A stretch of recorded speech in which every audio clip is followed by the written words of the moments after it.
can fresh graduates do, fresh job seekers do, as they want to make their way into the workplace? What kind of mindset should they have then? Well, two things I would like to focus on. Entrepreneur mindset. I wrote about it in my Mm, book as well. I think when I talk about entrepreneur mindset, is you don't need to be an entrepreneur to be one. But thinking like an entrepreneur, meaning looking at any issues, like what problems can I solve? mm, What are the market gaps out there? And are there organizations who have the market gaps that I can solve the problem? So it's that same mindset that they can bring to the organization when they join the workforce, and also the same way they can articulate their problem solving skills when they go for interviews. The other mindset, I would say, it's really being able to stack your skills outside of your own domain. mm, Building skills, I would say transdisciplinary learning, mm. learn about skills that is outside of your main domain. Yeah, I wanted to chime in on this because, as I mentioned earlier in our research, we found that a lot of people want to be their own boss at some point. So the first question that you ask yourself is, does that mean I'm going to lose all these people? They're going to go out and be their own boss.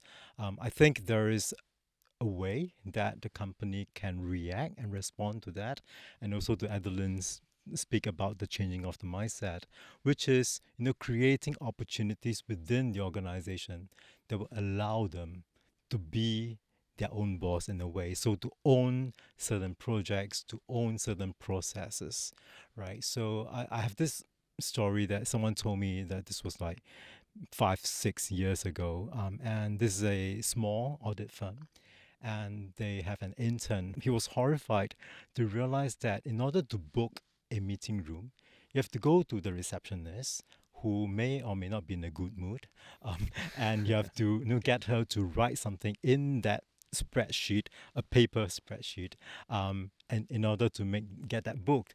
And he went to the big boss, the big partner, and he said, do you want to give me an opportunity to try design something so that you can do it online? And the boss thought, well, there's no harm, so go ahead. So before he left the company with a simple system, online booking system, where everyone can just log in and just book the room whenever they want. So it sounds like a very small little thing, but this is about the company allowing an opportunity to do something to fix an issue that they see, right, for the good of the company, and the company end up benefiting from it as well. Right. So because companies are looking for these kinds of people, Yeah. these people who bring much more value to the organization, Yep. people at entry level roles will have to differentiate themselves to be able to gain these skills, gain this exposure in the industry, and then showcase that they are worthy of a first job there or a Absolutely. position. Yeah. Absolutely. And he can put that in his CV. Mhm.